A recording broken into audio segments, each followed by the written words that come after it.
Turning now to a Local 12 exclusive. This picture is making the rounds on social media with people all across the country commending the two boys in it. They're standing next to their bikes observing a military funeral.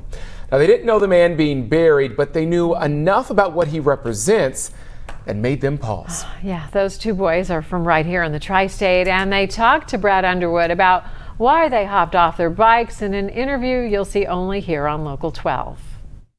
Yeah, I'm good. Lane, hold on my shoulders, man. Most days you'll find Lane and Cristiano cruising the neighborhood on two wheels.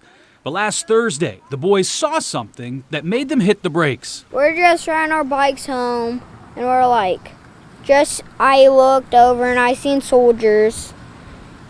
So we stopped and did it until it was finished. The burial at Batesville Methodist Cemetery was for 89-year-old Charles Everett Yorn. There was a bunch of people and they shot their guns in the air. Yorn served in the United States Army and later worked for Hillrom. After 32 years, he retired as supervisor. A veteran and respected man in his community, Yorn has a big family. 6 children, 16 grandchildren, 36 great-grandchildren, and 5 great-great-grandchildren. But the boys knew none of that. Well, when people die, you have to release the respect. And that's not something you hear from most 9-year-olds. A point highlighted by Jackie Hornback after she posted this photo of the two boys stopping to pay that respect.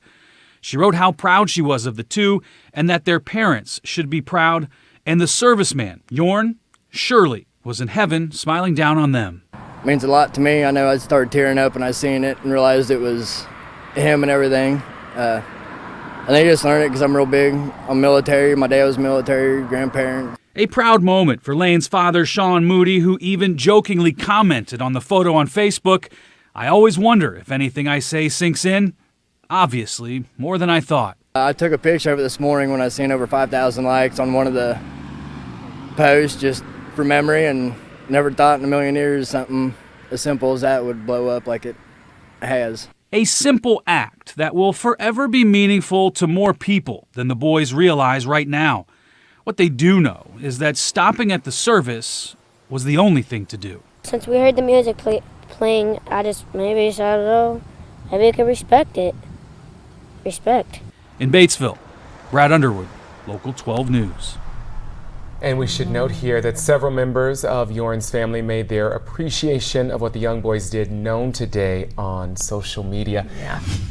Married couple asks for prayers. A local man recovering on the West Coast from an accident that could drastically change his life. Alexa Helwig tells us what happened and how long it could be before they come home.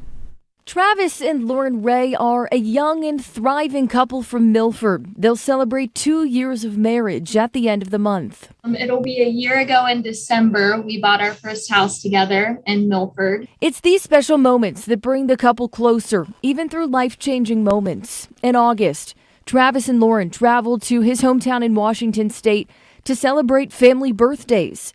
5 days into the trip, their lives took a major turn. He made a shallow dive in the creek, and he landed on the top of his head and immediately lost all feeling from his collarbone down. Lauren went numb, seeing her husband badly hurt.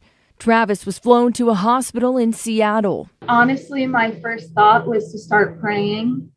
I was praying to God. I didn't know what was going on. None of us knew what was going on, but I just knew that I needed to pray. Travis has been in the ICU for nearly 3 weeks on a ventilator. After a major surgery, doctors say he's a quadriplegic. We serve a God who works miracles every day. I believe that God is going to heal Travis. Travis is slowly coming off a ventilator. The hope of a major recovery keeps them smiling, even on the tough days. He said he's really excited that he's getting feeling and sensation back in his arms and his legs and his hands and his feet. Travis will go through intensive rehab for about 2 months before he can fly back to Cincinnati. Alexa Helwig, Local 12 News. And Lauren started a Facebook page called 10 for Travis to give updates on his recovery. Friends created a GoFundMe to help with medical bills. We have a link to both at our website, local12.com. I'll be back at 10 on Star 64. Now, here are Kyle and Paula with Local 12 News live at 6. U.S. passes 40 million cases of COVID-19, and health officials fear another surge in cases could be coming. Tonight, doctors report the virus is hitting children at an alarming rate. Yeah, children's hospitals all across Ohio reporting that their beds are filling up for critically ill children, and also they're running low on staff to take care of them right now. That dire warning coming just today during what was really an unprecedented plea to the public from all of the major children's hospitals in the state. Local 12's David Winter was at that news conference. He's joining us now live from Cincinnati Children's. And David, just how bad are these doctors saying that things are getting? Pretty bad, Kyle. The Ohio Children's Hospital Association president says that back in June, there were just no one in their hospitals that had COVID, no children. 2 weeks ago, there was a handful. Today, 70 children in their member hospitals have COVID-19. And then you look at Cincinnati Children's, they tested 8,000 children last week. 800 of them had COVID, and several of them had to be admitted.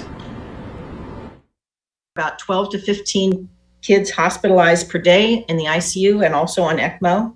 We currently have 26 children in the hospital, 9 of which are in our ICU and 5 are on ventilators. And we have been very full, and we anticipate being very full again this week. These doctors are sending up flares, saying in a press conference today, we are reaching a critical point.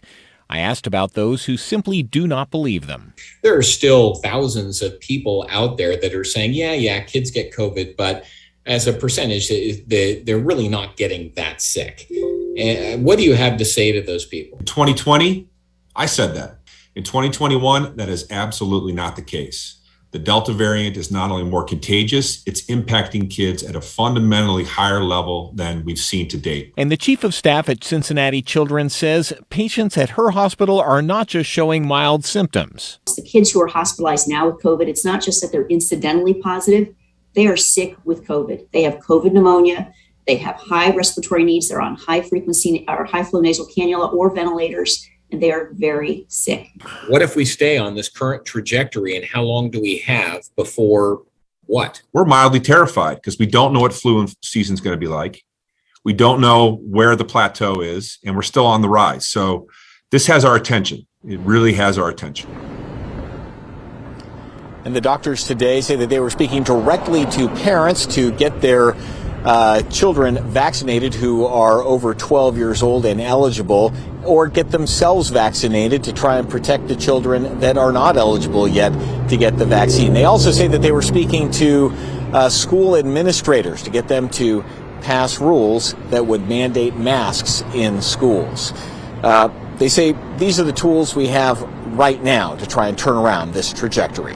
Kyle? All right. Local 12's David Winter reporting live tonight from Children's Hospital. David, thank you so much.